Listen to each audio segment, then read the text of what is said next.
Bueno, pues muchísimas gracias, Mónica, por la invitación y a los profesores un cordial saludo. Efectivamente, de la casa nos vemos con algunos de ustedes, nos veíamos bastante seguido en la corporación, en el PCR, almorzando, y la idea es que parte de esta charla sirvan para que compartir conocimiento. Hay algunas cosas que no a todos les gusta, que es el tema de tener que pagar impuestos, pero pues algunos nos dedicamos a eso, a ayudar a resolver las preguntas sobre el tema de la renta. Estamos en el momento en que se va a iniciar ese proceso, entonces la idea es que podamos tener este rato para resolver algunas inquietudes, contarle los cambios que va a tener esta declaración de renta de 2019. Habrán cosas que no son tan fáciles de explicar, pero vamos a tratar de hacerlo para que sea muy sencilla la presentación. Entonces, pues muchísimas gracias y no sé, creo que podemos comenzar, ¿verdad, Mónica? Sí, señora, ya tenemos 60 personas conectadas, así que arranca, por favor. Mil gracias. Bueno, muy bien, muy amable. Bueno, como les contaba Mónica, es lo que hago. Soy docente en el área de impuestos y trabajo todo el tema y todo el tiempo desde mi empresa Conmuro, asesorando también en el tema de impuestos. Nuestro tema del día de hoy, impuesto de renta para las personas naturales. Eh, en Colombia se llama de esta manera, en la mayoría de países lo van a encontrar como el impuesto de renta de personas físicas. ¿Qué es el impuesto sobre la renta? Es un tributo de carácter personal y directo, o sea, no hay manera de que alguien se encargue o de asumir ese tipo de costos. Por ley es personal y directo, ya sea de la persona o en el caso de que la persona fallezca, de sus bienes, de sus bienes que se vuelven las sucesiones ilíquidas. ¿Cuál es la base para pagar impuesto de renta? Básicamente todo lo que percibe un contribuyente y sus ganancias ocasionales, para que lo vayamos enmarcando. La tarifa en el tema de impuesto de renta en el país es una renta progresiva y proporcional. Estamos arrancando en unos niveles con tarifas ceros. El primer rango es el 19 y ya puede llegar hasta un 39% para los rangos más altos. Y para el tema de ganancia ocasional, estamos en unos rangos entre el 10 y 20, dependiendo, ya vamos a ir mirando. ¿Qué es importante dejar claro aquí? Nosotros tenemos que como personas naturales hacer una discriminación bien importante porque de eso va a depender la obligación de declarar en Colombia. Hay personas naturales que son residentes y hay personas naturales que son no residentes. Cuando hablamos de residentes es residencia fiscal. Yo puedo estar físicamente en un país pero no ser residente fiscal, es decir, no estar obligado a pagar impuestos en ese país por alguna de las condiciones. Entonces, una de las cosas importantes es decir, somos residentes, ya seamos nacionales del país o seamos una persona extranjera que debe cumplir unos requisitos para contribuir con los impuestos en el país. Y lo mismo sucede. Hay no residentes, a pesar de ser nacionales colombianos, y hay no residentes, por supuesto, extranjeros, que es lo que quiero hacer la claridad. ¿Cómo funciona en Colombia el tema de residencia? Básicamente, para ser contribuyente del impuesto, el tema de residencia es importante porque aquí se paga por renta mundial. Cuando uno dice el principio de renta mundial, ¿qué significa? El principio de renta mundial significa que yo, si soy residente fiscal en Colombia, debo declarar todos mis bienes y todos mis ingresos, ya sea que los haya recibido en Colombia o en el exterior, aquí. Entonces, bien importante para que lo tengamos en cuenta. Si hay alguien que llega de afuera, pero permanece en Colombia más de 183 días ya y genera ingresos, ya se considera residente nacional. Hay otra cosa que sucede habitualmente. Yo tengo mi vivienda aquí en el país, tengo a mi familia, tengo a mis hijos, o mi compañero permanente o compañera permanente están aquí en Colombia, pero yo como persona estoy afuera o trabajo afuera. Esta es una condición, la estoy marcando aquí, es una condición de que si yo dejo a mi cónyuge en el país y a mis hijos dependientes en el país, eso significa que aún sigo siendo residente colombiano. Eso pasa cuando muchas veces trasladan a la persona a trabajar al exterior. Otra condición para tener residencia en el país y tener que declarar es que los ingresos de fuente nacional, o sea, lo que yo reciba, ya sea arrendamientos, intereses o cualquier otro tipo de ingresos, correspondan a más del 50%, al 50% o más de los ingresos totales de un contribuyente.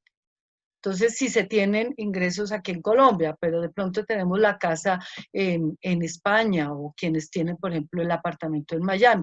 Entonces dice, no, pero es que yo aquí en Colombia, ¿qué tengo que declarar? Listo, revise qué ingresos tiene y si más del 50% de sus ingresos están en el país, la residencia fiscal es Colombia. Otra condición es tener los activos en el país. Más del 50% del patrimonio del contribuyente, si está en el país, tiene que declarar. Y este es uno de los puntos importantes, sobre todo para muchos de los hijos de los profesores que hoy nos acompañan o para algunos de ustedes, que lo que hicieron fue formarse y muchos se fueron a estudiar afuera y se quedaron afuera. Pero entonces dicen, ¿y yo tengo o no tengo que declarar en Colombia? Que esa es una de las preguntas típicas que nos suelen hacer. Entonces, lo que uno les dice es, revisen muy bien qué activos dejaron a nombre del hijo o qué activos tiene el contribuyente aquí en el país y si pasa más del 50%, por favor revise para declarar. Y aquí nos toca revisar otra condición extra.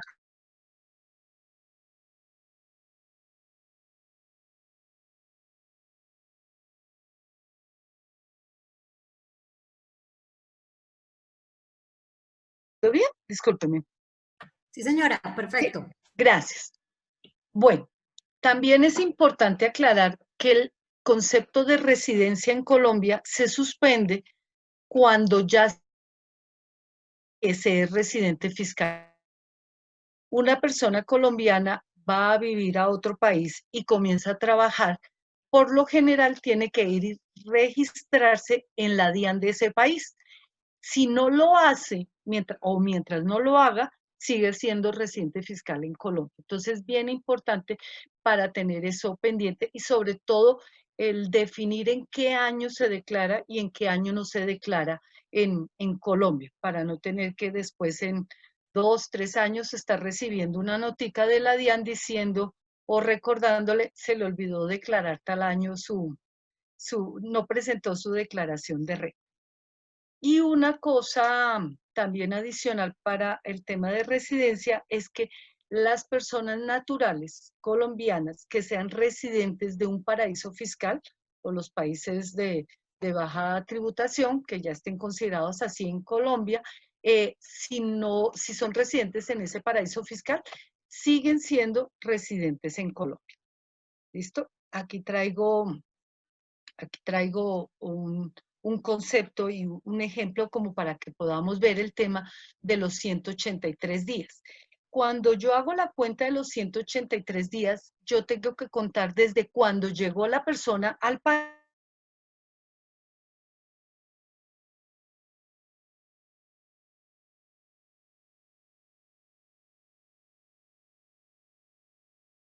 Lo hace residente. Pero alguien llegó y dijo, estuve en primer tiempo 75 días y luego volví a estar 109. La pregunta es, ¿solo estuve parte del año primero y luego otro pedacito? Tengo que decirle que si dentro del año, si son 12 meses y completó más de 183 días, también se es residente fiscal. Y el tercer caso, que es uno, incluso ahora estábamos resolviéndolo para un contribuyente la semana pasada, una persona llega en septiembre y se va en marzo. Entonces uno dice, pero es que son 2 años. Pero lo que dice la norma es, tome un periodo de 365, no del 1 de enero al 31 de diciembre, sino un periodo de 365. Entonces comienzo a contar desde septiembre los 365 días. Es decir, que sí se vuelve residente fiscal, pero para el segundo año. Que esto fuera 2018 y esto es 2019, esta persona se vuelve declarante en el año 2019. ¿Listo? Entonces, bien importante ese tema. Si hay un extranjero que viene a Colombia y ya se vuelve residente, le permiten, le dicen, usted muy seguramente tiene ingresos de su país de origen. No se preocupe, declárelos aquí en el país y descuente esos impuestos que pagó en el otro país. Eso se llaman descuentos tributarios. Bueno, como para qué. Creo que con este tema de residencia nos queda un poco más claro el tema. Aquí viene entonces, ¿cuándo soy no residente fiscal? Porque esa es una pregunta que tenemos que resolver para muchos, incluso profesores que se han ido, se quedaron afuera, incluso reciben pensiones de otro país, pero vienen de nuevo a vivir a Colombia. Entonces hay que tener muy claro para definir cuándo no se tiene residencia fiscal, porque si no se tiene residencia fiscal, ya vamos a ver cuál sería la obligación en renta. Las anteriores presunciones, como lo digo aquí, establecen para los nacionales colombianos que no se aplican cuando cumplen las siguientes condiciones.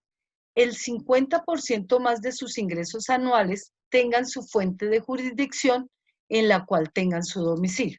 Entonces voy a poner el ejemplo de un familiar.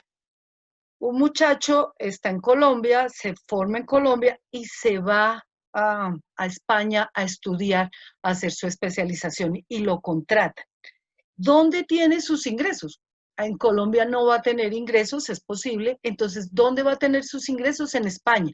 Es colombiano, pero tiene que declarar en Colombia. Inicialmente diríamos no, porque sus ingresos están fuera del país y su domicilio principal está en ese país a donde se fue. Ah, pero ahora viene la pregunta, dice, ¿y si dejó los bienes? Entonces volvemos a lo mismo. ¿Dejó los bienes y esos bienes generan ingresos? Si esos bienes que deja aquí los tiene arrendados, pero son menos del 50%, no es residente fiscal. Es el tema.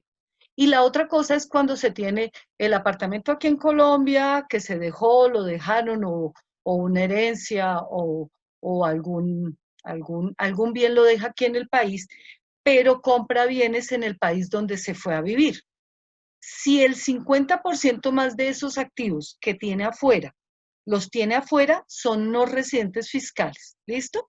Como para dejar esa aclaración. Entonces, 50% más de los ingresos son de afuera, no es residente fiscal. 50% más de los activos están afuera, son los residentes fiscales. ¿Listo? Y la pregunta es, ¿qué hago? ¿Tengo que declarar o no tengo que declarar? Entonces ya lo vamos a ver. Ah, caramba. Creo que no lo dejé aquí. Entonces, hay un tema. Si yo soy, perdón, sí, creo que no lo dejé aquí escrito.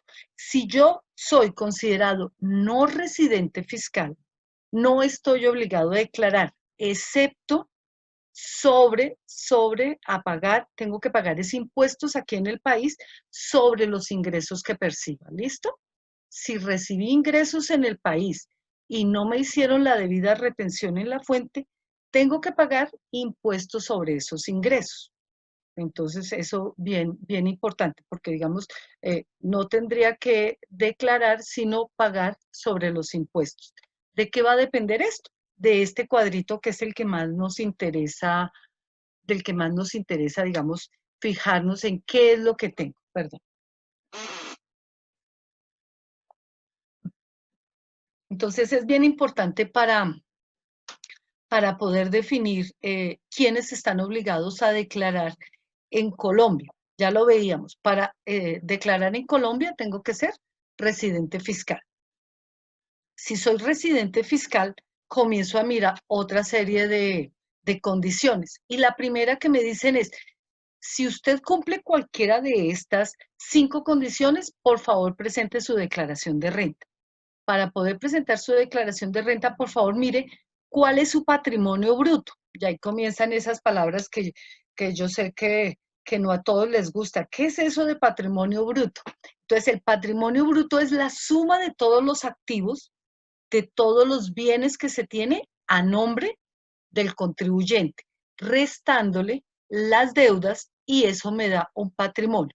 Si ese patrimonio me da 149, 202.000, ya estoy obligado a declarar en el país.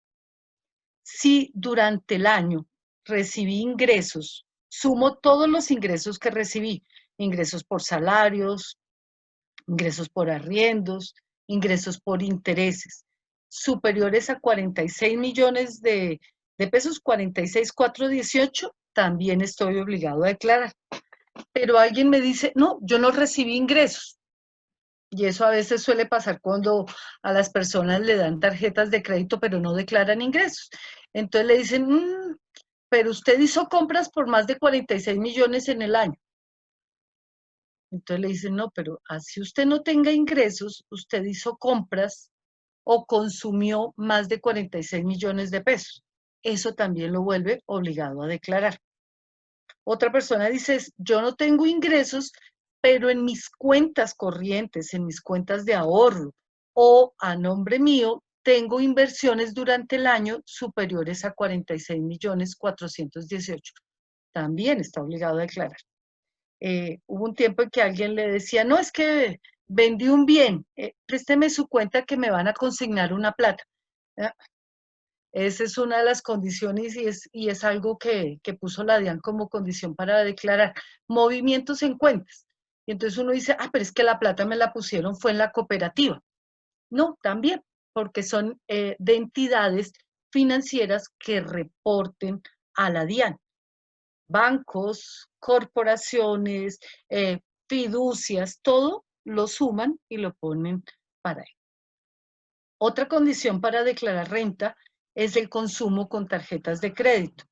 El consumo con tarjetas de crédito, si durante el año las tarjetas de crédito, porque pueden tener 3, 4 tarjetas de crédito, si el consumo total, las compras con las tarjetas de crédito pasan de 46 millones 418, por favor revisen porque tienen que presentar declaración de renta. Voy a contarles la historia de un señor al que atendimos hace un tiempo y le llegó la carta y la DIAN le dijo, en ese momento estaba en 70 y algo el, el, el, el tope, y dijo, no, pero es que mire, yo durante el año hice unos contratos, eran tal vez contratos de mantenimiento, mis contratos valen 40 millones, entonces yo no tengo por qué declarar. Ok, listo. Pero la DIAN no le decía que declarara por los ingresos. Como el señor hacía todo el tema de mantenimiento, iba a empresas de ferretería, a empresas que le vendían los materiales y cuando sumó la DIAN, todas esas operaciones había hecho compras por 80 millones. Entonces la DIAN le dijo, si usted pudo comprar 80 millones, pasa los topes, por favor declare. Entonces eso para tenerlo muy, muy pendiente, quiénes son los obligados a declarar. ¿Qué pasa aquí? Entonces, ya aquí viene algo que es parte del cambio que llega para este año. Las personas naturales que son residentes y las sucesiones ilíquidas en Colombia pagan bajo una cosa que se llama, bajo un sistema que se llama el sistema celular. Y la última vez que tal vez hice la presentación el año pasado les decía 5 cédulas. Este año no, ya no la rebajaron. Pagamos con 3 cédulas, donde incluyo en cada una un tipo de ingresos, con unas tarifas, ya le digo, desde el 0% hasta el 39%. Todo esto está basado en el artículo 241 y 242 del estatuto. Esto para los residentes. Pero entonces, la pregunta, ¿y para los no residentes o las sucesiones ilíquidas no residentes, qué pasa aquí con el tema? Entonces le dice, si usted tiene ingresos en el país y no le hicieron retención en la fuente, o sea, no le descontaron la retención que corresponde, usted va a pagar a una tarifa única del 35%. Entonces, es bien importante para cuando hay un no residente que obtiene algo de aquí obtiene unos ingresos en el país y no fueron retenidos. Un típico ejemplo, una empresa en el país contrata o alquila un apartamento y el apartamento o una oficina, fue una oficina. Entonces alquila una oficina y le va a pagar al dueño de la oficina. Pero cuando le dicen, por favor, con la persona con la que contrataron, por favor, permítame el RUT, deme la dirección y la cuenta para pagarle a la persona, le dicen, no, pero es que ella no vive aquí en Colombia, la dueña de esa oficina.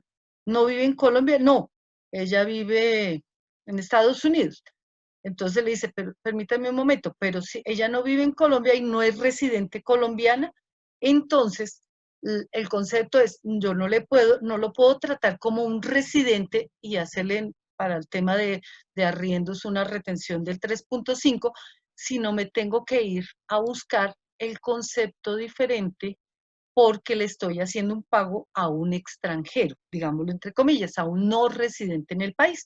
Bien importante eso para cuando se hace ese tipo de operaciones, sobre todo en las empresas.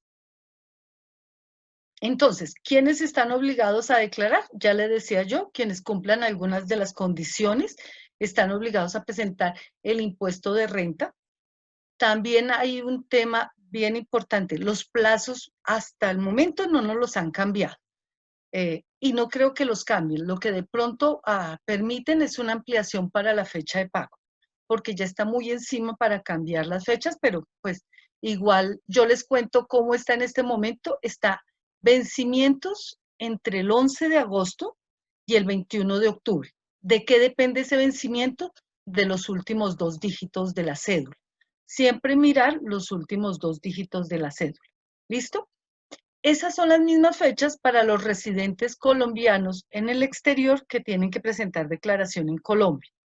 ¿Qué pasa con una persona diciendo, pues que yo estoy afuera, pero tengo que presentar renta en Colombia?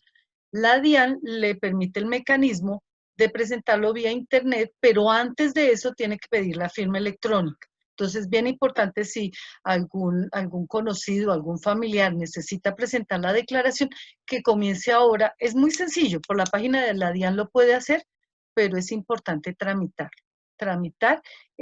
la firma digital. Muchos colombianos se quedaron afuera ahora con el tema de la pandemia y dijeron, pues me voy después cuando ya haya posibilidades. Esa es una de las condiciones que tienen que hacer. No, no puedo presentar la renta, me va a salir costoso, una sanción. Entonces lo que le dice la administración de impuestos, no, no se preocupe, pida la firma electrónica y preséntelo vía internet. ¿Listo? Otra cosa, para esas mismas fechas que estoy mencionando aquí, agosto 11 a octubre 21, tenemos la obligación de presentar la declaración de activos en el exterior.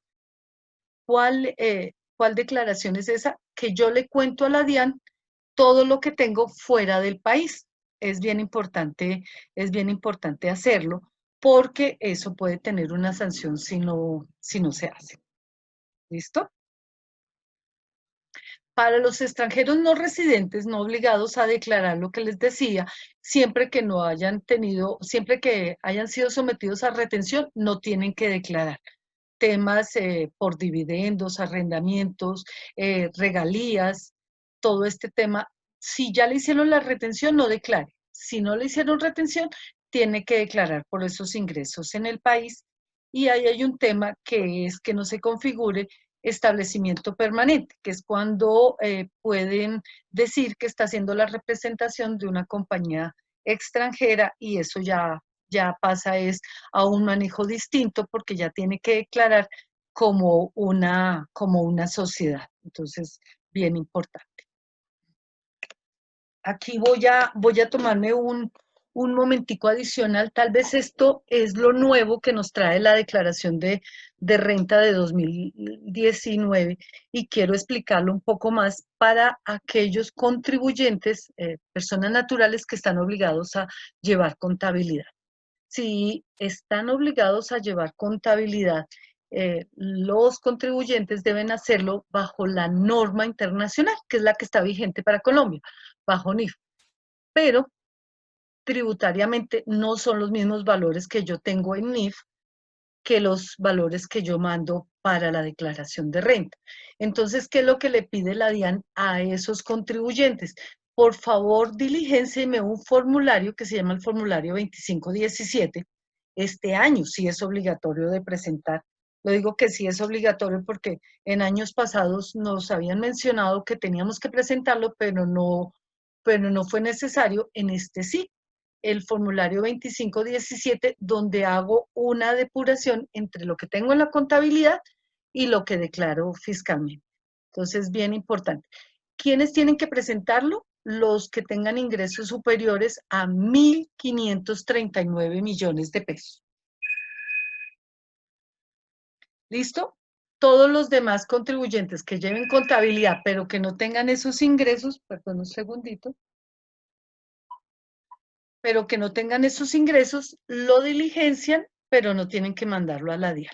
Entonces, esto es bien importante porque ya se tiene que presentar el mismo día o antes de presentar la declaración de renta para quienes están obligados a llevar contabilidad.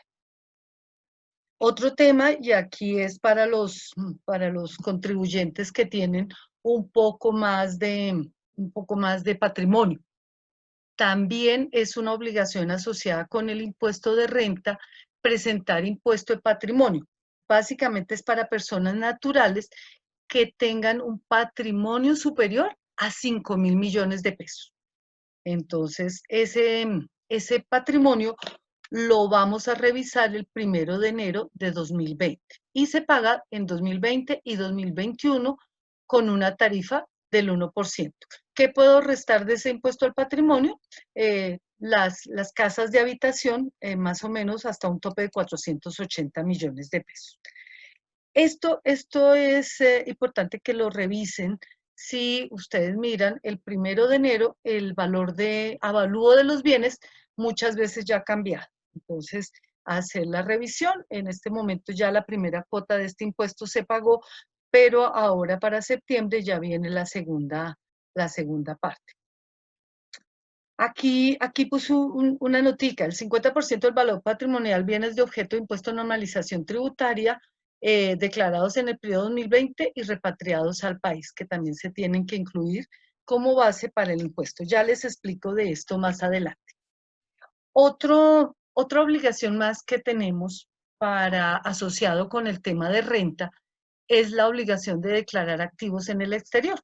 Entonces, todos los contribuyentes, o sea, todas las personas naturales que posean algún tipo de activo en el exterior, ya sea en bienes, ya sea en cuentas, ya sea en inversiones, tiene que declarar, pero por favor, cuando pase de 2.000 VTs, antes era desde cero, pero este año ya nos viene con esta obligación, más de 2.000 VTs. Estamos hablando más o menos de 70 millones de pesos. ¿Listo? Es el formulario 160. Por favor, tener pendiente que si no se presenta el mismo día, y la DIAN por lo general está muy pendiente de eso porque están llegando muchos cruces de información, tiene una sanción del 1.5 sobre el valor de los bienes. ¿Listo? Aquí quiero contarles algo. Yo sé que ustedes son muy juiciosos para escuchar las noticias y es comentar la noticia de la semana pasada que dio el ministro de Hacienda de Panamá. Panamá se había comprometido con varios países, entre esos Colombia, a entregar información financiera y tributaria.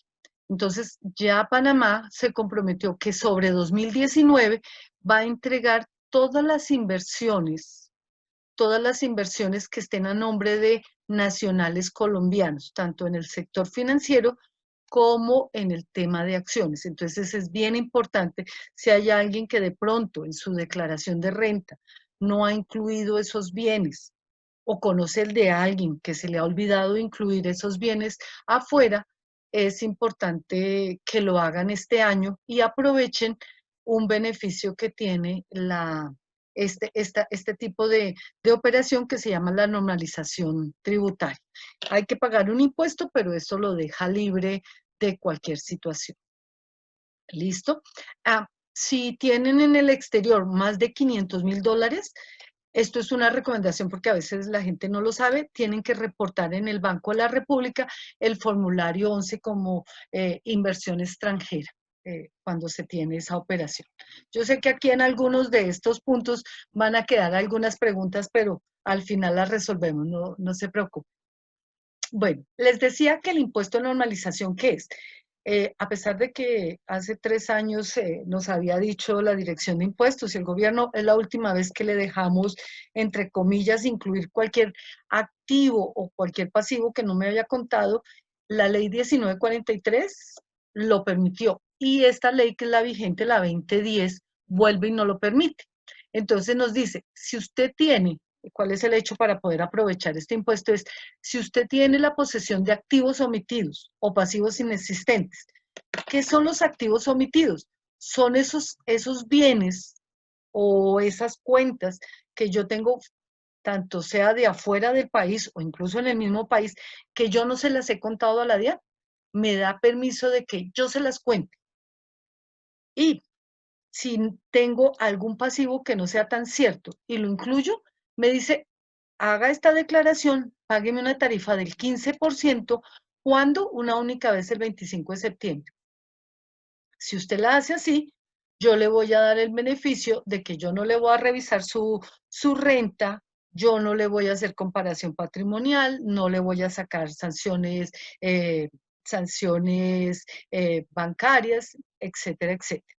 Y la idea es que quienes tienen esos bienes en el exterior, de pronto si son activos y que pueden traerlos al país, que por favor que los traigan al país y le pueden hacer un descuento del 50% a este tipo de impuesto. Entonces, del 15 pasaría al 7.5. Todos estos que estoy comentando son cosas asociadas con la declaración de renta, pero vamos a entrar a mirar ahora sí qué es lo que yo declaro en renta. Entonces, ya les decía, lo que yo declaro y lo que tengo que decirle a la DIAN en renta es qué tengo, que está a mi nombre, qué debo a mi nombre y todos los ingresos. Eso es lo que vamos a hacer en la siguiente presentación. Le tengo que decir a la DIAN, por favor, señores, busquen, hagan un resumen de todo lo que usted tiene en sus activos. Perdónenme un segundito, yo les muestro algo. Entonces, ¿qué es lo que dice? Haga un listado, haga una hojita Excel en donde sume usted qué tienen caja y bancos, qué tienen cuentas por cobrar, si usted tiene títulos, bonos, fondos, inversiones, sume usted todas esas operaciones. Pero de pronto también tiene acciones en una sociedad, por favor, repórtelas. Si tiene inventarios, si tiene activos fijos, entonces la casa o la casa, el apartamento, los vehículos, si de pronto tiene una finca, todo eso, por favor, haga una cuentica, haga una hojita en Excel como la que ustedes están viendo en este momento y le dice, súmelo todo y dígame cuánto le da eso, por favor. Eso es lo que hacemos nosotros en esa primera parte. Entonces, todo lo que tengo en bancos, si tengo bienes en moneda extranjera, se colocan a la tasa de cambio del día en que hago la inversión. Si eran una inversión de antes del 31 de diciembre de 2016, se hace a la TNM del 2016.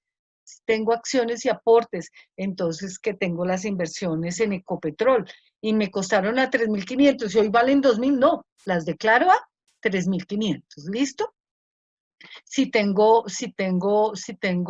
también algún tipo de inversión en una sociedad de la familia o una sociedad en la que tengo una participación, al valor en que tenga yo declarada esa inversión. Si tengo títulos, bonos, títulos de deuda, derechos fiduciarios, esto es bien importante porque a veces pasa que se hacen esas inversiones en fondos fiduciarios, pero como eso lo declaran como un paquete completo y dice usted es dueño de un pedacito de esta fiducia, a veces las personas no lo hacen. No, tienen que declarar. Siempre tienen que declarar todo el tema. alguien me dice, ay, pero es que yo tengo una plata en la cooperativa. Yo tengo mis ahorros en la cooperativa y en la cooperativa puse un CDT o hice ahí un ahorro. También van aquí en esta parte. ¿Listo? Si tengo cuentas por cobrar o le hice un anticipo para comprar un apartamento o si estoy haciendo algún tipo de anticipo donde yo ya haya girado un dinero, también se declara dentro de los activos. Para muchos, cuando se hace la declaración de renta, le quedan saldos a favor en renta.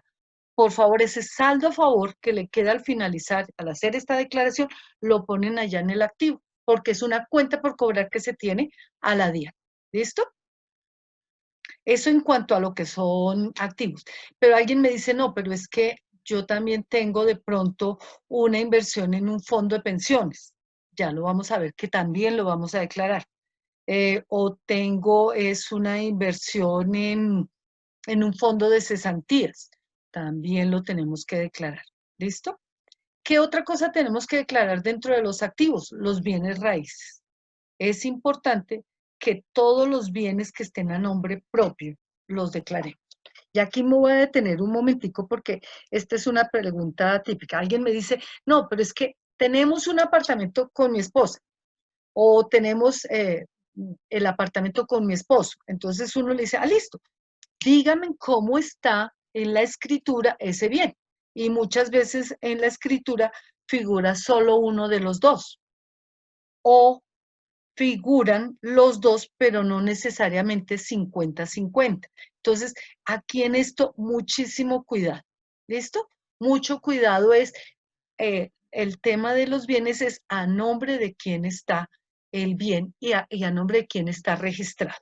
Me pasó con otra persona, me decía, no, es que el bien está a nombre de mío y de una hermana, pero yo lo declaro porque es mío. Mi hermana solo entró a la escritura para que me dieran el crédito, pero la persona, la hermana o el hermano figuran en la escritura. Entonces, mucho cuidado con eso porque no se tiene el 100% de la propiedad. Otro de los puntos que siempre hay que también incluir, y más ahora, cuando son todos los contratos que se firmaron después de 2012 y algunos desde la ley que fue aplicada en el año 2014, cuando se compran los bienes por leasing habitacional. Pero entonces alguien me dice, pero es que el leasing no está a mi nombre. El leasing es el leasing que me prestó el dinero. Pero usted, señor contribuyente, es dueño de unos derechos. Usted paga el predial, usted lo mantiene. Entonces, es importante tener claro que todo lo que tiene que ver con leasing habitacional debe ser declarado en la renta. ¿Qué se declara? El valor del bien, pero también se declara la deuda que se tiene. ¿Listo? ¿Qué otra cosa hay que reconocer en el tema de los activos? Entonces alguien me dice, los vehículos. Perfecto, los vehículos. Pero alguien, y ustedes saben que una de las cosas que más pierde valor es el tema de vehículos. Si alguien me dice, el vehículo que yo compré cuando lo compré me costó 30 millones de pesos, pero hoy que vi el impuesto y que tuve que pagar el impuesto de vehículos, ese vehículo está en 6 millones de pesos. Entonces, ¿lo declaro por 6? No, los vehículos se deben declarar por el costo de adquisición. Es uno de los mayores errores que encontramos cuando hacemos revisiones de declaraciones de renta. Los vehículos se declaran por el costo de adquisición. Mi vehículo me costó 80 millones cuando lo compré y hoy vale 20. ¿Por cuánto lo tengo que declarar? Por lo que me costó, por los 80. Bueno, el valor de las acciones y aportes, ya lo había mencionado, por su valor nominal. Muy bien. Digamos que el tema de los activos es todo lo que esté a mi nombre. Así lo esté debiendo. Por favor, eso tenerlo muy pendiente para que lo podamos. Es posible que, perdónenme si miro algún tipo de activo. No, digamos que cuando yo ya estoy haciendo el ejercicio para saber qué temas, perdón, ¿están viendo la pantalla? Ah, perdón, sí, ya. Cuando uno lo que pretende en el tema de activos para hacer esa primera parte es definitivamente buscar todo lo que esté al nombre de uno, así lo deba, inversiones, los bienes, la casa de la abuela que quedó a nombre de la persona, etcétera, etcétera. ¿Listo? Para que no vayamos a tener esa situación. Entonces, eso nos da un patrimonio bruto. ¿Qué nos dice la DIAN? Usted tiene unos bienes, pero si usted debe esos bienes o obtuvo créditos para tenerlo, no hay problema. Usted los debe sumar y los debe declarar. Entonces, para los declarantes que no lleven contabilidad, pues reportan los pasivos que estén debidamente respaldados por documento de fecha cierta. Y uno dice, pero así de fecha cierta es todos esos, si yo tengo un pagaré y yo digo, mi hermano me prestó un dinero, tengo que tenerlo con un documento en los que yo lo haya presentado ante un notario, ante un juez. Cosa distinta de la cuenta por pagar que yo tengo con la cooperativa, de la cuenta que tengo para pagar el apartamento o el crédito que saqué para pagar el vehículo. Pero esos otros que son con personas particulares, tengo que hacerle un tema que es legalizar. De lo contrario, no funciona tan fácil. Hay una manera de probarlo, es que si yo en mi declaración de renta pongo un pasivo con alguien, le digo, le debo 50%, perdón que está de primeras, profesora Rosailda. Entonces, le debo a la profesora Rosailda 50 millones. La profesora Rosailda tendrá ya en su declaración de renta que decir, tengo una cuenta por cobrar a Sandra Muñoz. Si esas dos cosas no están, no hay manera de probar que hay una deuda y no me la van a permitir. ¿Qué es lo que pasa si me desconocen un pasivo? Que hay una diferencia en el patrimonio y eso me puede generar algo de renta. Entonces voy a continuar. ¿Cuáles son los más pasivos los pasivos más comunes para un empleado? Los créditos hipotecarios, las deudas de tarjeta de crédito, los préstamos de consumo, de libre inversión, de vehículos y algunos casos cuando se autorizan sobregiros bancarios. Ya cuando se lleva a contabilidad, pues entonces habrán otro tipo de deudas como son los proveedores, las obligaciones laborales, que como se lleva a contabilidad son mucho más fáciles de probar para la DIAN. Entonces, ya lo mencionaba, activos y ahora los pasivos que restan. ¿Qué más puedo tener y qué es importante para el tema? Que haya la prueba cierta, la prueba de los pasivos. ¿Qué es este tema de la prueba de los pasivos? Que solo pueden estar respaldados por un documento de fecha cierta, ya se los decía, y los demás tendrán que ser soportados con documentos idóneos, con todas las formalidades para hacerlo. ¿Listo? Si me desconocen un pasivo, eso va a generar, ahora ya lo vamos a ver más adelante, una renta por comparación de patrimonio, porque no voy a tener la manera de probar por qué se incrementó mi patrimonio de un año al otro. No se preocupen, dejen ahí sus preguntas porque yo sé que del tema de activos y de pasivos hay algunas. Hacer un comentario aquí. Si yo, de pronto para ir aclarando, si yo soy asociado de la cooperativa, yo doy unos aportes. Esos aportes los declaro. Si tengo ahorros, los declaro. Cosa distinta, por ejemplo, de lo que pasa con el PCR. El PCR es una corporación. Cuando yo di un dinero, yo di fue, voy a ponerlo entre comillas, una donación. Eso no es un derecho, tengo un derecho para usarlo, pero no es declarable, porque nunca me lo van a devolver. ¿Listo? Es como para que lo podamos tener. Cuando yo pertenezco a un club, muchas veces lo que me dicen es, usted para poder entrar a ese club tiene que pagar tanto para inscripción. Lo di, pero eso no me da derecho posteriormente, sino al uso, pero no me van a devolver nunca. Ah, sí puedo vender en algún momento el derecho que tengo, pero no lo declaro en la renta, es lo importante. ¿Listo? Bueno, aquí hay un tema y ya vamos para el tema de qué pasa con mis ingresos, cómo le tengo que contar a la DIAN qué fue lo que recibí. Y la DIAN nos cambió y la legislación nos cambió de 5 cédulas a 3 cédulas y nos las dividió así. La cédula general, que es donde yo sumo rentas de trabajo, las rentas de capital y las rentas no laborales. Esa primera cédula tiene que juntarse en todas y sumarlas y contarle a la DIAN cómo fue mi ingreso. Hay otra cédula que es en la que yo pongo todo el tema de pensiones y otra cédula para el tema de dividendos.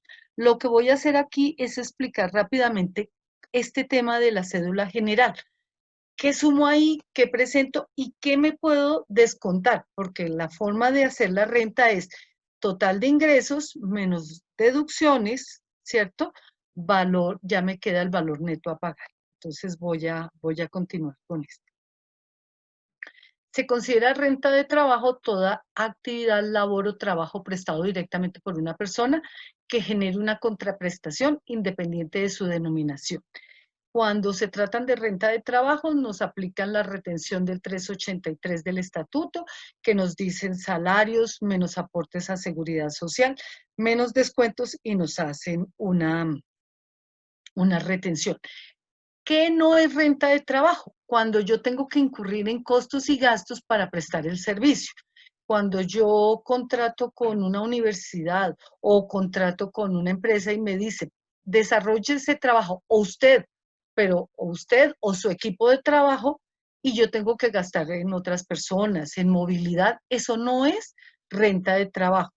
Hay una serie de condiciones para que me apliquen, si me pueden aplicar la retención del 383, pero no va a ser considerado renta de trabajo, se va a considerar otro tipo de rentas que van dentro de esta primera cédula general, pero no es renta de trabajo. ¿Listo?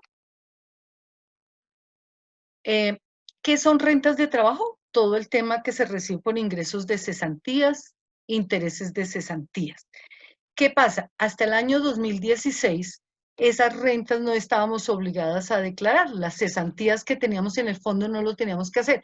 Entonces, ¿qué pasó con esa reforma de ese año? Le dijo al contribuyente, inclúyalas, que cuando usted las retire del fondo, yo no le voy a hacer pagar impuesto sobre esas cesantías. Este pedacito es bien importante, sobre todo si alguno va a retirar cesantías o pidió algo, que le certifiquen si son de antes de 2016 para no tener que pagar impuestos. Bueno, no se incluyen, es una renta exenta. Entonces, lo mismo pasa, tienen que tomarse saldo del año anterior, se les suma lo que se hacen de aportes y los retiros para poderlo incluir. Importante, las cesantías y los intereses de cesantía forman parte del patrimonio. Entonces, si yo tengo cesantías y tengo algo en ese fondo de cesantías, lo tengo que declarar allá en los activos. ¿Listo? ¿Qué más, qué más se considera como un ingreso de rentas laborales que va en esa primera cédula? Todos los pagos que se reciben por alimentación. Muchas veces las empresas le pagan a los empleados la alimentación que son para terceras personas y eso se considera un ingreso para el trabajador. Aquí viene una situación. Todo todo salario tiene un límite, un máximo de rentas exentas. Este año nos quedaron en 10.278.000. Lo máximo de 310 no lo puedo ya llevar como renta exenta. Y el pago mensual de este pago por alimentación no puede exceder el pago mensual de 1.359.000 para que nos quede ese pedacito. Dentro de, y sobre todo al momento de hacer el cálculo, yo tengo que decirle en el formulario, le tengo que decir qué ingresos no, sobre qué ingresos no voy a pagar renta. Es los que yo llamo los ingresos no constitutivos de renta. Es decir, ya declaro todos mis ingresos, perdónenme si puedo hacer el cambio aquí. Yo en el formulario 210, que es el que le cuento a la DIAN, le digo, mire, sumo en este renglón 31 todos mis ingresos brutos, es decir, todo lo que recibí por rentas de trabajo, pero le resto todos los ingresos que no constituyen renta. Y entonces la Administración de Impuestos dice, si usted hizo aportes obligatorios, lo que es el sistema de pensiones, Eso es un ingreso no constitutivo de renta. Si usted hizo aporte al fondo de pensiones obligatorias, no constituye renta, es un ingreso no constitutivo de renta. Si el patrón le pagó a usted el tema de lo que le decía yo de alimentación, tampoco le constituye renta. Y aquí una cosa importante, cuando se dan apoyos económicos para estudio, tampoco constituyen un ingreso para la persona natural. Se pueden tener como un ingreso no constitutivo de renta ni ganancia ocasional. Otra de las rentas que ya son las exentas, que es la parte que en el formulario nos va a pedir que se las contemos, que es después costos y deducciones, y aquí rentas exentas de trabajo, me dice, usted puede descontar todo lo que tenga ahorrado en las cuentas AFC, todo lo que tenga en las cuentas de ahorro voluntario contractual, y aquí una parte bien importante, el 25% de los ingresos después de depurados de tema laboral, el 25% es exento. Y yo puse aquí un numeral. Resulta que el año 2018 esto no lo tuvo en cuenta la DIAN y quedó por fuera. Para muchos de los profesores, el año 2018 fue un año bastante costoso en renta, porque las rentas exentas de ese 50% que pagan como sobrecosto al salario cuando es para el tema de movilidad, no había quedado como renta exenta. Para 2019 sí vuelve a quedar el numeral 7 para profesores y rectores de universidades oficiales. Entonces, eso va a ayudar muchísimo porque va a bajar un poco el tema del impuesto que se tiene que pagar. Todo este tema que estamos hablando ahora, las rentas exentas, tiene un límite de un 40% que equivale a 5.040 VTs. Entonces, 5.040 VTs.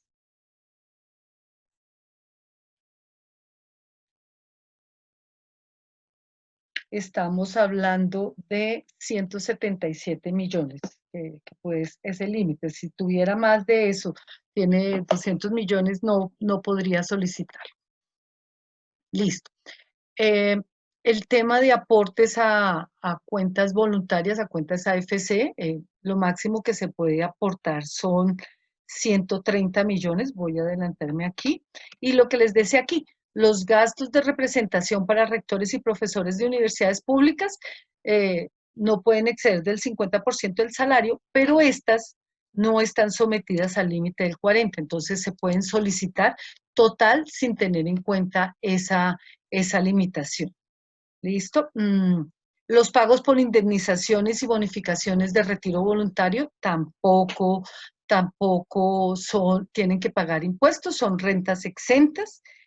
Y hay unas rentas exentas que es el tema del 25% una vez de esta depuración. Caramba, listo. Hay un tema, es que durante mucho tiempo no se permitía el tema de costos y gastos para las rentas laborales. Para cuando son costos y gastos por salarios, no hay ninguna otra manera de descontarnos, pero cuando se trata de personas que trabajan independientes, que su ingreso corresponde a honorarios, a servicios, todos los ingresos que estén debidamente soportados se pueden descontar, cumpliendo 3 condiciones que son los del artículo 107, que estén debidamente soportados, que sean razonables y que sean necesarios. Entonces, bien importante esa parte. Entonces, estos anteriores que les acabo de mencionar es renta laboral, pero dentro de la renta general también tengo que sumar las rentas de capital. ¿Y cuáles son esas rentas de capital? Ahí tengo que sumar todo lo que recibe un contribuyente por intereses, por rendimientos financieros, por arrendamientos, por regalías, y todo el tema que genere la explotación de la propiedad intelectual. Entonces, profesores, si ustedes tienen unas regalías por un documento que escribieron, por un libro que escribieron, ¿en cuál cédula va a ir? En la cédula de renta general, porque es una renta de capital. Alguien me dice, no, pero es que yo recibí unos intereses del banco. ¿Dónde van? En esta cédula. Ah, pero es que los rendimientos los recibí fue de la cooperativa. ¿Dónde van? En la renta de capital. ¿Listo? Entonces, para esta renta de capital la sumo todos estos conceptos y ¿qué puedo descontar? En el caso de intereses, nada. En el caso de arrendamientos, puedo descontar si de pronto tuve que hacer un mantenimiento para el bien que tengo arrendado. El impuesto predial de ese bien, ojo, del bien que tengo arrendado, no donde vivo, sino del bien donde estoy arrendado. Para las regalías no hay un costo deducible porque no hay nada asociado a ese tema. Eh, Se tuvo una situación para este año específicamente para los inversionistas va a ser un poco más costoso porque a nosotros siempre que nos entregan el certificado de ingresos, allá abajito dice componente inflacionario, que era el pedazo sobre el que no pagábamos renta. Resulta que para este año, con la ley 1943, que estuvo vigente todo el 2019, ese artículo quedó derogado. Eso lo cambió ahorita la ley 2010, pero mientras tanto no puedo descontar el componente inflacionario. ¿Listo? Entonces, como para tenerlo pendiente. ¿Qué puedo descontar de las rentas de capital? Pues realmente lo que les digo, si tengo gastos asociados al tema de arrendamientos, debidamente soportados, sí. Alguien me preguntaba, ¿y si yo tengo arrendado un apartamento y pago la administración? Si la paga usted directamente, lo puedes contar, pero si la paga el arrendatario, no la puedes contar. ¿Qué puedes contar? La deducción del gravamen al movimiento financiero. Y si, por ejemplo, el bien que estoy arrendando tiene un crédito, perfectamente se puede descontar esos intereses o corrección monetaria. Entonces, bien importante para eso. Voy a, voy a- voy a correr un poquitito más porque ya me di cuenta que faltan varias y estamos sobre el tiempo. Listo. ¿Qué otras rentas van en esa primera cédula general? Son las llamadas rentas no laborales. ¿Qué son las rentas no laborales? Son todos esos otros ingresos diferentes a pensión y diferentes a dividendos que no he incluido. Entonces alguien me dice, no, es que además de ser profesor, yo también tengo un negocio donde hago ventas, venta de bienes. Entonces ese va aquí, las ventas. Ah, pero alguien me dice, no, yo tengo una actividad agropecuaria, aquí también va. Alguien dice, vendí un bien que tenía menos de 2 años, también lo van a colocar aquí. ¿Listo? Cuando yo tengo honorarios y tengo que contratar personas, y son más de 2 personas al año, también van ahí. ¿Listo? Cuando se reciben el tema que le decía, apoyos económicos entregados por el Estado, van en esta cédula. Entonces, esto se llaman rentas no laborales, que se suman a la renta de la cédula general.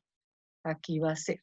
¿Qué se deben hacer aquí en esta cédula y va a pasar? Es que si de pronto quienes llevan contabilidad y venden un bien, el tema de recuperación de deducciones, cuando es el tema de depreciación, también va la renta por comparación de patrimonio, es decir, que me di cuenta que mi patrimonio se me creció y no tiene justificación, tengo que ponerlo aquí. Ese es un tema.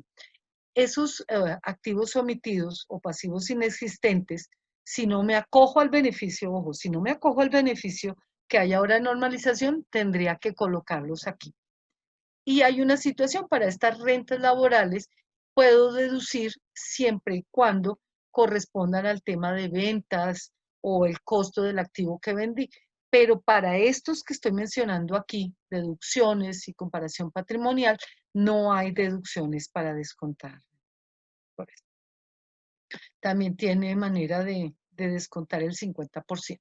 Entonces, con estos primeros ejemplos que les coloqué, al sumar los tres, lo que es rentas de trabajo, rentas de capital y otras rentas no laborales, me da la primera cédula, que es lo que llama el Estado la cédula general. A pesar de que viene discriminada, va a constituir una primera cédula que va a generar un impuesto de renta definitivo. Es la explicación. La siguiente cédula es la cédula de pensiones. ¿Y qué declaro yo ahí? Pues lo que se reciba por pensiones de jubilación, por pensiones de invalidez, por pensiones de vejez. Aquí también bien importante, si se trata de una persona que es la sobreviviente y recibe una pensión, va en esta cédula. Y si se recibe algún tipo de pensión cuando es por riesgos laborales, también va en la cédula de pensión. Entonces, debemos hacerlo. Que alguien tuvo una indemnización porque no se pudo pensionar todo como quería y le devolvieron fue una indemnización por esas pensiones. Esa devolución de saldos de ahorro pensional también van aquí en la cédula de pensiones. ¿Listo? Siempre y cuando hayan sido obtenidos por la ley colombiana. Si ya se trata de una pensión del exterior, no se considera dentro de esta cédula. ¿Qué es lo que hacemos en esta cédula? Esta digamos que es relativamente sencillita. Lo que hago es que declaro los ingresos por las pensiones, le resto los ingresos no constitutivos de renta, que son todo el tema que pagamos por aportes a salud. Estos ingresos menos los aportes a salud me da el valor que, entre comillas, tendría que verificar si está dentro de las rentas exentas para no pagar pensión. Entonces, ¿cuál es ese límite para no pagar impuestos sobre pensión? Son 1.000 VTs mensuales. Es decir, si tengo más de 34 millones de pesos al mes de pensión, tendría que pensar si tengo que pagar impuestos. De lo contrario, no. Al año me da 411 millones. Entonces, profesores, si su pensión está por encima de 411, habría que revisar para pagar impuestos. De lo contrario, las pensiones en el país no pagan impuestos. ¿Listo?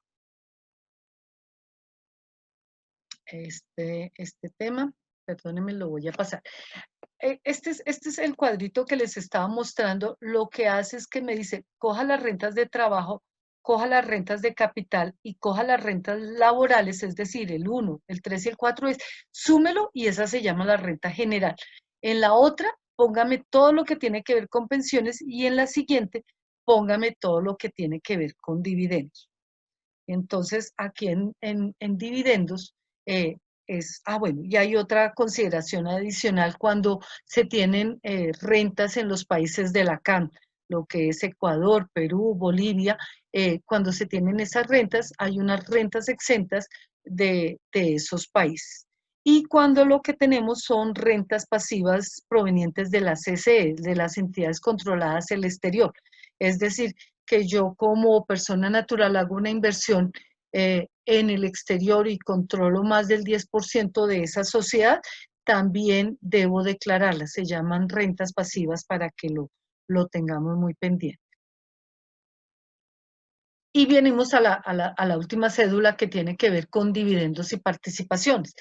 Entonces, para los profesores que están hoy presentes y para las personas que están, no se les olvide que si en la empresa o donde tienen su inversión le generaron dividendos, es importante que le definan cuáles dividendos son grabados y cuáles son no grabados.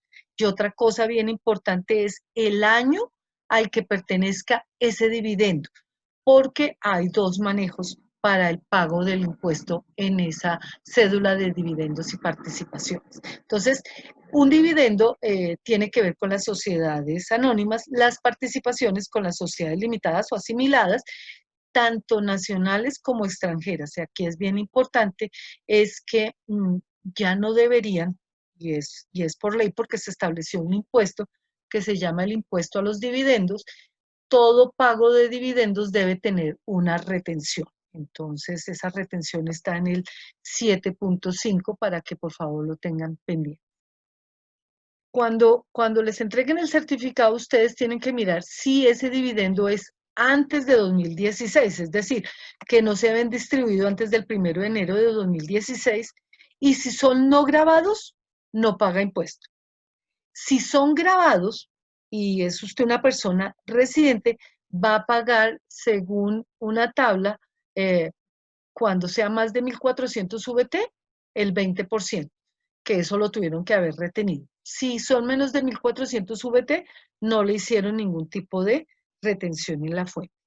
Y si lo que corresponde es a dividendos del año 2017 y siguiente, también se le pide al contribuyente, por favor, pida que le certifiquen cuáles son grabadas y cuáles son no grabadas.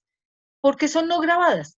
Porque la sociedad ya pagó impuestos. O sea, y aquí no se paga doble impuesto. Las sociedades pagan el impuesto, el, el socio no tiene por qué pagar. Entonces, ¿qué pasa? Para el 2017 en adelante, la tarifa está entre el 5 y el 10% cuando sean mayores a 600. Y para los dividendos que no han pagado impuestos, o sea, las grabadas, se aplica esta tarifa de 0 a 300, cero de impuestos, y más de 300, un 15% aplicando esta fórmula para que sea marginal. El valor de los dividendos menos 300 VT por el 15%. Entonces, esta es la forma de pagar dividendos. Bien importante eso, bien importante que le determinen cuál es la participación del dividendo. A veces solamente entregan un certificado que dice dividendos pagos, pero no dice qué año. Si lo reciben así, por favor, pídanle a la persona que lo emitió que se lo corrija. Listo. Otro tipo de renta que tenemos es la renta en donde me dio impuesto a pagar cero, o incluso, así no me he dado impuesto a pagar cero, yo tengo que hacer el cálculo sobre una renta presuntiva, que es la renta presuntiva, un estimado sobre los bienes que tiene el contribuyente. Perdón. Entonces, lo que le dice la Diana al contribuyente es, si su patrimonio no le dio renta, de todas maneras, págueme un anticipo de impuesto que yo después le dejo descontar eso. Con la reforma, la renta presuntiva estaba en un 3.5%, con la reforma del 1943, y eso fue ratificado con la 2010, la tarifa este año es el 1.5. Entonces, ¿qué es lo que tengo que hacer? Coger el patrimonio del año inmediatamente anterior, ¿cierto? Restarle el valor patrimonial de aportes en acciones, el de los bienes que han estado afectados por hechos de fuerza mayor, caso fortuito, esto debe ser probado, los bienes de empresas en periodo improductivo, los bienes de empresas mineras, lo que tenga en saldo de pensiones voluntarias, lo que tenga en hoteles, el tema de los servicios hoteleros, hoteles nuevos no pagan impuestos. Si lo que tengo son compañías vinculadas al sector agropecuario, se pueden quitar los primeros 19.000 VTs y las primeras 8.000 de la vivienda de casa de habitación del contribuyente. Entonces, hago esa operación y le calculo la renta presuntiva. Ya le decía el 1.5. ¿Para qué hago el cálculo de la renta presuntiva? Para compararlo con la renta que me está dando cuando hago la depuración de las cédulas. Si eso ya está depurado y me da menor que la renta presuntiva, pago sobre renta presuntiva. ¿Listo? Otro de los pagos que debo hacer es el tema de ganancia ocasional. O sea, además de ingresos, hice operaciones que no están dentro de ninguna de esas cédulas que les estaba mencionando, pero por ejemplo, tuve una utilidad en la enajenación de activos fijos que tuve más de 2 años, eso es ganancia ocasional. Se tuvo una liquidación de una sociedad y estaba por más de 2 años, eso también es ganancia ocasional. Cuando se recibe algún tipo de herencia o legado, una donación, o que alguien le regala a título gratuito un bien, eso tiene que pagar ganancia ocasional. Estas primeras con una tarifa del 10 y el tema de loterías, rifas, apuestas y similares a una tarifa del 20%. O sea, no podemos dejar de contar que la tía abuela nos dejó una casa. Eso lo tenemos que declarar y sobre eso vamos a pagar. ¿Qué sucede y es que me ha pasado, se los cuento porque es algo que sucede, de pronto 3 años después alguien dice, ¡ah, carambas! La casa de la tía abuela que no declaré, ¿cuándo fue? No, la recibí hace 3 años. ¿Qué hacemos con esto? Hay que revisarlo muy bien y siempre que haya de por medio una escritura, hay que hacer esa operación, porque puede ser que eh, esto le pueda generar una diferencia patrimonial y lo puedan llamar. ¿Qué ventaja tienen las ganancias ocasionales? Que cuando es el patrimonio de causante, es decir, de quien hereda el bien, están libres de pagar impuestos las primeras 7.700 VTs, o sea, los 263 millones de pesos. ¿Eso a qué puedo descontar como este primer valor? Es el valor del inmueble rural, del patrimonio del causante y también de vivienda, si era destinada a vivienda o quintas o fincas de recreo. O sea, yo puedo descontar y esas primeras 7.700 son deducibles. Cuando son asignaciones que reciba, por ejemplo, el cónyuge de sobreviviente y cada uno de los herederos, o la porción conyugal, que es cuando es el tema de cancelación de la sociedad conyugal, una herencia o un legado, son libres de impuestos, es decir, no tiene que pagar las primeras 3.490 VTs, o sea, 119.602.000. Estas primeras que les dije, los 263, son total de la vivienda. Si la recibieron 5 personas, pues en su parte proporcional. En cambio, aquí sí son para cada uno de los que reciba. Es bien importante dejar esa partecita clara. Y cuando yo recibo bienes, que definitivamente no los recibo de un heredero legítimo o de la cónyuge, tengo derecho a descontar el 20% sin que pase de 2.290 VTs, 78.478. Que alguien nos decidió darnos un bien, pero no tenemos ningún parentesco, podemos descontar el 20%. ¿Listo? Todo este tema de bienes y de derechos y de donaciones, pues se hace con la fecha de la escritura y registro de esa escritura. Eso es bien importante porque a veces se hace la escritura y no se entrega el bien, sino hasta 3 años después o 2 años, no. Hay que hacerlo en el momento en que se haga la escritura y se registre. Hay una ganancia ocasional exenta cuando se trata de la venta de la vivienda, del inmueble, que es vivienda del contribuyente. Entonces, básicamente, no hay ningún tipo de utilidad para las primeras 7.500 VTs, o sea, 257 millones, pero hay varias condiciones que tengo que cumplir para que esa ganancia ocasional sea exenta. Que la totalidad de la venta sea depositada en una cuenta FC, sea de ahorro a fomento de la construcción, o que se destine para la compra de otra vivienda, o que con este dinero se pague un crédito hipotecario, y no me sirve sino cuando el valor catastral o el avalúo de la venta no supere los 15.000 VTs. Si pasa de 15.000 VTs, no le puedo aplicar esta norma de ganancia ocasional exenta. Voy a saltarme esto porque me demoraría un poquito más, pero este es un tema con el que tenemos que trabajar un poco más adelante, que es todo el tema de la nuda propiedad, y cuando tengo bienes, dividida la propiedad en nuda propiedad y usufructo, pero esa no la voy a hacer hoy por tema de tiempos. Hay otra renta que tenemos que tener muy pendientes este año para la administración de impuestos, es que yo tengo que hacer una renta por comparación patrimonial. Yo tengo que coger el patrimonio del año anterior, 2018, compararlo con el 2019 y ver cómo puedo demostrar que ese patrimonio subió. Si tengo cómo demostrarlo, pues no tengo por qué pagar renta sobre esto. Pero si se me creció sin soporte justificable, ¿qué son? Para que lo tengan muy presente. Tengo que sumar cuáles son los reajustes de mis bienes fiscales, de mis inversiones, los reajustes o valorizaciones del fondo de pensiones voluntarias o lo que tengo en el fondo de cesantías, sumando este valor más todo lo que tiene que ver con ingresos, renta líquida gravable, las ganancias, los ingresos que no constituyen renta.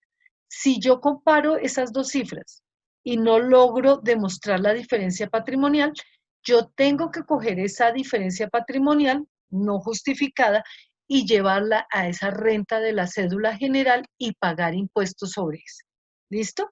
Es una forma adicional que le permite la DIAN al decirle al contribuyente: si usted no tiene manera de justificar cómo se le incrementó el patrimonio, por favor pague mi impuesto y inclúyalo ahí. Y este es un punto bien interesante para ustedes, para que por favor lo miren. Para el año 2019 hay un beneficio de auditoría para las declaraciones de renta. ¿Qué es este tema de beneficio de auditoría? Que su declaración va a quedar en firme a mucho más corto plazo. En este momento, si yo presento la declaración de renta de 2019 y la presento en el año 2020, en agosto 11 de 2020, desde el momento en que yo la presente, debo contar 3 años y esperar si la DIAN no me requiere para comentarle si hay alguna diferencia que yo entienda. Es decir, en agosto de 2023, podría ser el 5 de agosto, la DIAN me puede escribir y decirme, explíqueme un renglón de su declaración de renta. ¿Por qué? Porque aún no ha quedado en firme. Pero si yo este año incremento mi impuesto a pagar respecto del año anterior en un 30%, esa declaración en 6 meses, agosto a septiembre, a octubre, a noviembre, a diciembre, a enero y a febrero, en febrero del año entrante, ya me va a quedar en fin. ¿Listo? Entonces es bien importante revisar el tema porque si se ahorra uno muchísimos problemas aprovechando este incremento de impuestos. Si el incremento es del 20%, pues queda en firme en 12 meses, es decir, en un año. En el 2021 ya estaría lista esa declaración. Pero para poder acogerme al beneficio de auditoría, es importante tener claro que la declaración debe quedar presentada oportunamente, es decir, dentro de los plazos que establece el gobierno y que debe ser paga dentro de esos plazos que establezca el gobierno. Si yo me quiero acoger al beneficio de auditoría y no pagué el saldo, pues no hay beneficio de auditoría. Y si el valor del impuesto del año anterior es menor a 71 VTs, tampoco puedo aplicarle este beneficio de auditoría. Es decir, si el impuesto del año pasado fue de 2,5 millones, no aplica el beneficio de auditoría. Y alguien me dice, no, pero es que a mí me queda saldo a favor y yo pido el saldo a favor. Entonces lo que uno le dice es, si está aquí y le va a quedar en firme antes de 6 meses, pues tendría que pedir el saldo a favor antes de esa fecha. Bueno, ay, lo prometo, la próxima vez lo hago más rápido. Listo. Esta es mi presentación. Yo quisiera que nos tomáramos más o menos unos 15, 20 minuticos para el tema de preguntas. Lo digo porque es que yo a las de la tarde arranco un curso intersemestral que tengo, entonces pues le agradezco. Creo que la idea es, yo voy a dejar aquí un segundo mis datos. Estos son mis datos, por favor, para que tomen nota. Si llegan a tener alguna inquietud, pueden escribirme al correo. Si me llama por teléfono y no contesto, a veces es por eso, porque estoy en reuniones y pues no suelo hacerlo, pero cualquier cosa que ustedes necesiten, con muchísimo gusto, esta es mi información. Entonces, yo quisiera pedirle el favor a Marcela que si me comparte las preguntas o si me ayudas con algunas de las que están, porque no las conozco, no sé si están en el chat, Marcela. Claro que sí, profesora, ya se las comparto. Vamos a ver si tenemos algunas recientes o si no, le comparto las anteriores. Listo, sí, señor. La profesora Clara Inés Penagos pregunta, vendí un inmueble de mi hermana a mi cuenta de ingreso, que no es mío. ¿Qué debo hacer? ¿La declara ella o yo? Ella vive fuera del país, como es una ganancia ocasional. ¿Cómo es eso de la ganancia ocasional, profesora? Caramba. Pero el bien no es suyo. Usted recibió un dinero que no es suyo. Quien debe declarar el bien, y es así, la ganancia ocasional no es suya, es de su hermano. Y ya le decía yo aquí, si es una persona que es no residente, pero tuvo ingresos en el país, presenta la declaración solo por los ingresos que obtuvo en el país. Pero usted no tiene por qué declarar así haya llevado el dinero a su cuenta. Me imagino que si no lo devolvió, si todavía lo tiene a su cuenta, usted tendrá una cuenta por pagarle a su hermana y su hermana una cuenta por pagar.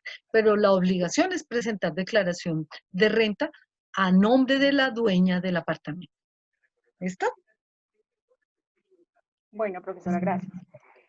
¿Se declara el aporte social a la cooperativa? Sí, señor. A la cooperativa, sí.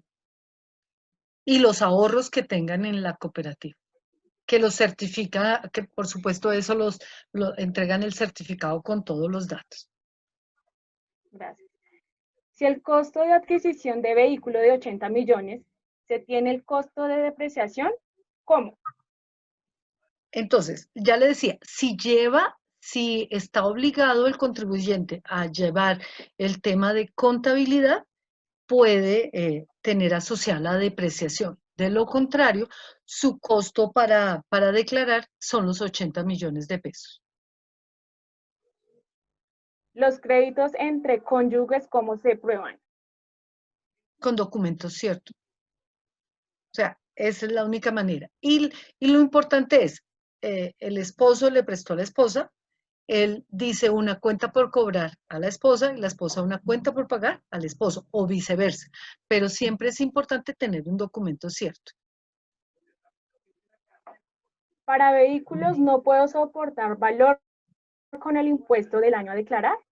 No, no, tiene que hacerlo, ya le decía, es una recomendación que hacemos, hay un concepto de la DIAN, se declara por el valor de adquisición del bien. Si a la persona a la que se le debe no declara renta, ¿cómo se maneja la deuda? ¿Se declara sí o no? Se declara si tiene un documento cierto. Entonces aquí lo importante es hacer un pagaré y registrarlo. Gracias.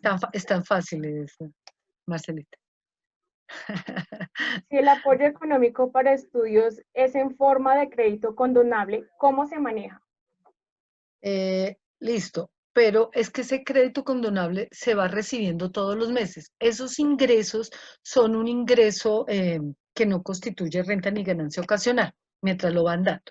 Cuando ya se va disminuyendo, que le dicen yo le voy a condonar cuando ya pase un año, se lleva también como un ingreso esa condonación, se disminuye la cuenta por pagar y esa condonación se lleva como un ingreso que también es no constitutivo de renta ni ganancia ocasional. Gracias. ¿Cuándo se paga por ganancia ocasional para el 2019? Básicamente, el tema de ganancia ocasional es cuando yo hago alguna de las operaciones que mencionaba yo antes, que tiene que ver con la venta de activos, pero que haya tenido yo más de 2 años en mi propiedad. Activos fijos más de 2 años, la utilidad en la liquidación de las sociedades de más de 2 años y cuando recibo herencias, donaciones y legados o cuando se recibe una lotería. Pero es importante para el tema de ganancia ocasional que paga una tarifa del 10%, es que el bien haya sido poseído por 2 años o más. ¿Listo? Vale. La profesora Ana Sandoval me hace dos preguntas. ¿El aporte a pensión se deduce y el aporte a salud prepagada? También. Sí, señora, las dos cosas son deducibles, tanto, pero en distintas partes.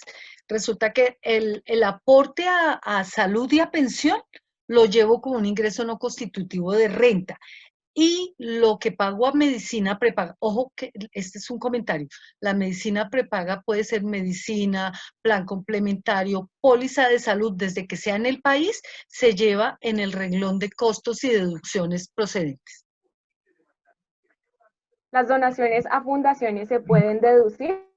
Sí, señora, no en esta parte que se llama, no dentro de los costos y deducciones, sino tenemos un reglón especial que se llaman deducciones, descuentos tributarios, y todo el tema de los descuentos tributarios por donaciones me puedo descontar el 25% del valor.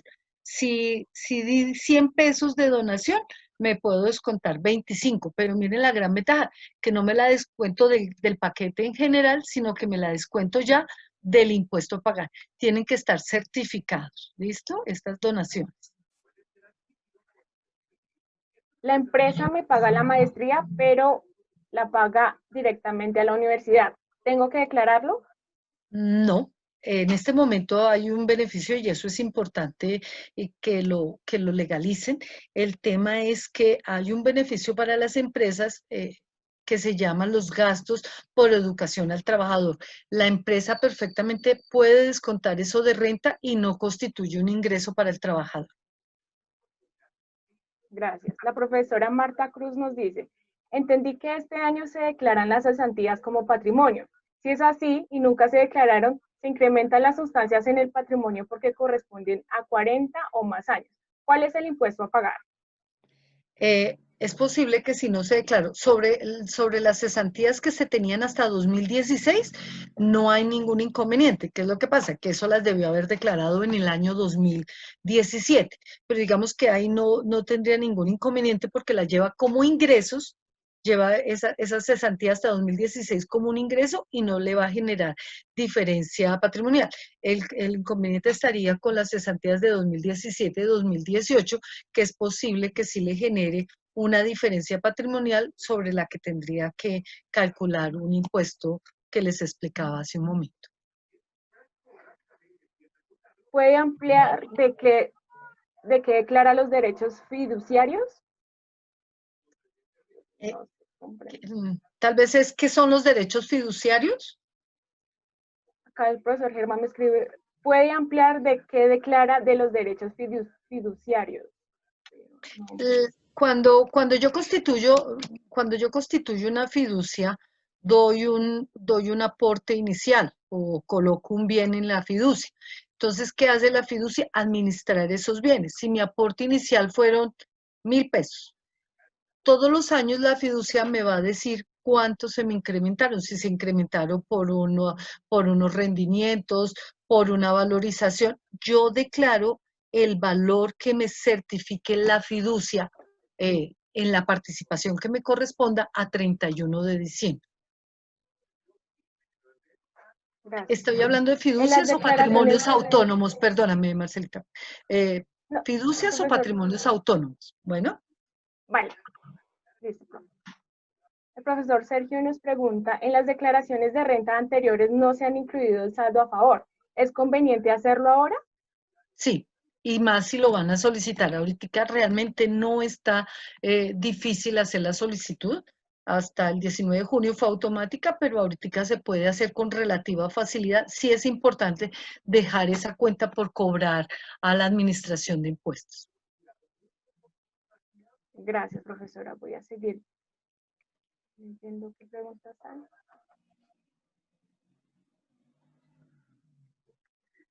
La excepción de los salarios de los profesores de la universidad pública incluye los gastos de presentación. Sí, los gastos de representación. Sí, señor. Es exactamente eso lo que dice el artículo 206 del Estatuto Tributario. Es eso, gastos de representación. Que muchas veces el límite es el 50%. Si pasa del 50% del salario, digamos que eso no estaría cobijado, pero hasta el 50% del salario, esos gastos de representación son rentas exentas, no limitadas. Gracias. Si yo vendo un bien y es de mi hermana, pero el bien está a mi nombre, ¿debo declarar yo? Pues si está a su nombre, es un bien suyo. Ah, es que lo pusieron a su nombre por hacerle un favor a la hermana. Pero digamos que oficialmente el bien lo ha tenido que declarar y lo ha venido declarando y lo vende. Entonces lo que puede hacer es que una vez que lo venda, perfectamente le podría era devolver el valor del bien. Eh, yo lo que le tengo que probar a la DIAN es cómo subo mi patrimonio. Pero si, por ejemplo, lo bajo porque devuelvo un bien que no era mío, no hay ningún inconveniente. Gracias. Preguntan, ¿cuánto cobra usted por la elaboración de la declaración de renta? Eso es como cuando a uno de mujer le preguntan los años. No, eso básicamente es con el tema de para cada contribuyente, pero los profesores que me conocen saben que cobro lo justo para poderlos acompañar durante mucho tiempo. Cualquier cosa me Gracias. pregunta por correo, ese tema de precios por correo. Gracias. Para años anteriores, cuando queda firme la declaración de renta, permítame que me la redacto bien. Para años anteriores, cuando queda en firme la declaración de renta. Hasta el año 2017, o sea, la que presentamos en el año 2017, eran 2 años. Desde el 2018 en adelante son 3 años. Es decir, la que presentamos en 2019 nos queda en firme en el 2022. De todas maneras, miro aquí una cosa antes de contestar. Es eso. Con la reforma de la ley, perdóneme, 2016, sí, de 2017 en adelante son 3 años. 2017 en adelante son 3 años. Las anteriores eran 2 años, pero esas ya quedaron, ya están en firme. Aquí hay una cosa que es importante aclarar. Alguien me dice, es que yo no presenté la declaración de 2017 a tiempo o la declaración de 2018 a tiempo. La presenté hoy. ¿Desde cuándo comienzo a contar los 3 años? Desde la fecha de presentación. Y otra cosa, alguien me dice, no, es que yo tengo un saldo a favor. Ojo, si el saldo a favor no lo solicito, mi declaración va a quedar en firme desde la fecha en que yo solicite ese saldo a favor. Entonces, muchas veces los profesores, así sea un valor pequeñito, o el contribuyente sea un valor pequeñito, lo dejan ahí en saldo a favor.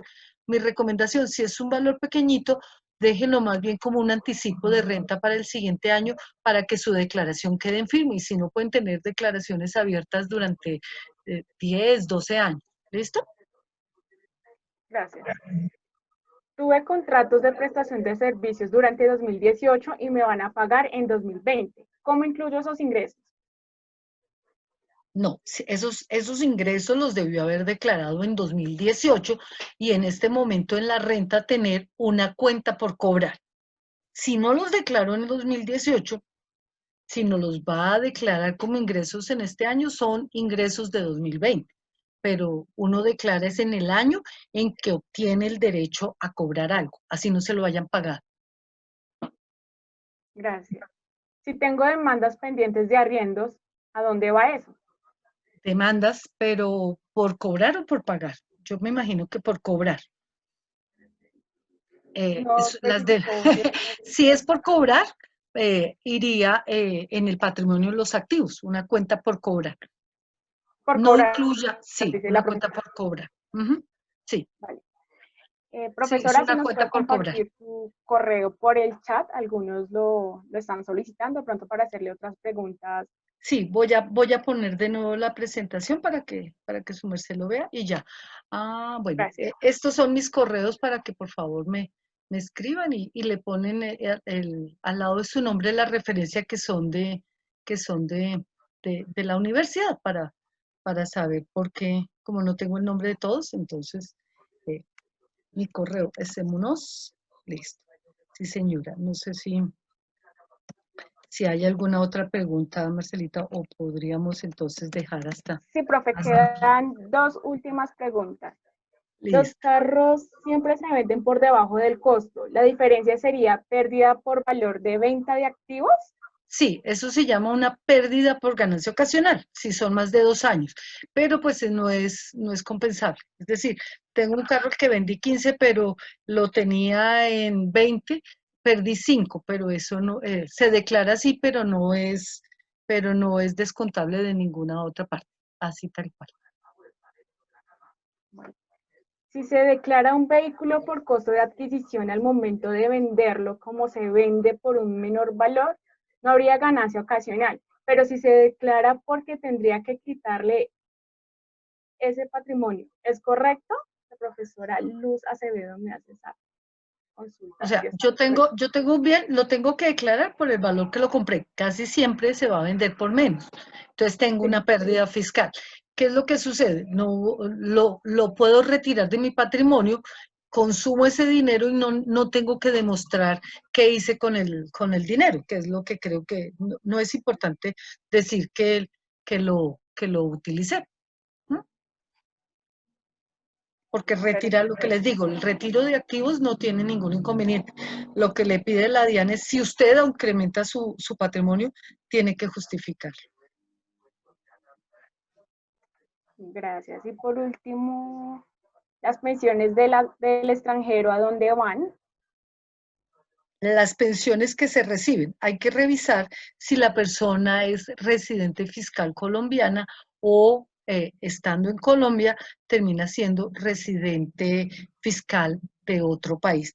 Las pensiones, si es residente fiscal colombiana, van en otros ingresos. Esto el renglón, perdóname, se lleva a ingresos del exterior, ingresos recibidos del exterior.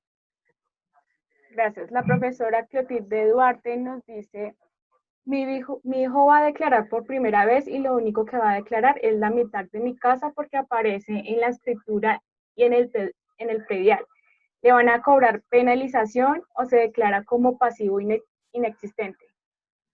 Todo depende, profesora. Si digamos que el incremento de un año al otro es los 140 millones, perfectamente usted podría declarar sin ningún inconveniente, pero si ya digamos que él aparece dueño y lo que le hacía falta es más de ese valor, hay que revisar porque es posible que él podría era declarar el valor del bien y quedarle debiendo, por ejemplo, a usted la diferencia, si usted venía declarando la casa completa. Es algo que de pronto, si quiere, regáleme los daticos al correo y yo le ayudo a calcular. Perfecto. Eso definitivamente tiene que ver es con los valores que se han venido declarando. Gracias. El profesor William Niño nos dice, si vendí un inmueble en el año 2019, me consignaron un acta de ahorros en el 2019, pero en el año 2020 lo pasé a fondo de pensiones voluntaria con el propósito de comprar otro inmueble. ¿Tengo que declarar el 100% de la venta? Sí, señora. Sí, se declara completamente la venta por el valor. ¿Qué es lo que sucede? Puede que no le hayan pagado de pronto todo, lo dejan en una cuenta por cobrar. O si lo que hizo fue que con ese dinero constituyó posteriormente una inversión, pero ya no lo hizo en el mismo año, lo hizo en el siguiente. Entonces, tiene que declarar la venta en el 2019. Sí, señor. Gracias, profesora. Y para terminar, dice, tengo un CDT que se venció en diciembre del año pasado y no aparece en el saldo del banco del 2018. ¿Dónde lo pongo para que al siguiente año no se incremente el patrimonio, aunque se he declarado las utilidades? Eso está difícil. Dejaste la difícil para el final, Marcela. O sea, tiene el CDT lo tiene vigente, pero no lo ha cobrado. ¿Sí? Si quieres, vuélvelo a leer un Sí, segundito señora. para... Tengo un CDT que se venció en diciembre del año anterior y no aparece en un saldo de banco de 2018. ¿Dónde lo pongo para que al siguiente año no se incremente el patrimonio, aunque he declarado las utilidades? Mm, hay que, o sea, el tema es que todo lo que son rendimientos los viene declarando, pero no declaró ese CDT. Ahí hay que hacer el tema de verificar si con los ingresos que se tienen durante 2019 se alcanza a cubrir ese incremento patrimonial, pero sí, la recomendación es declare el CDT y si le falta una parte para cubrirlo, si no le dan los ingresos, pague por renta por comparación de patrimonio, o la otra cosa es aproveche este beneficio de normalización de activos. Es la mejor, realmente sale bastante costoso, bastante económico, porque puede que por comparación de patrimonio tenga que pagar entre un 30-34%, mientras que cuando se normaliza la tarifa es del 15%. Sí, señora.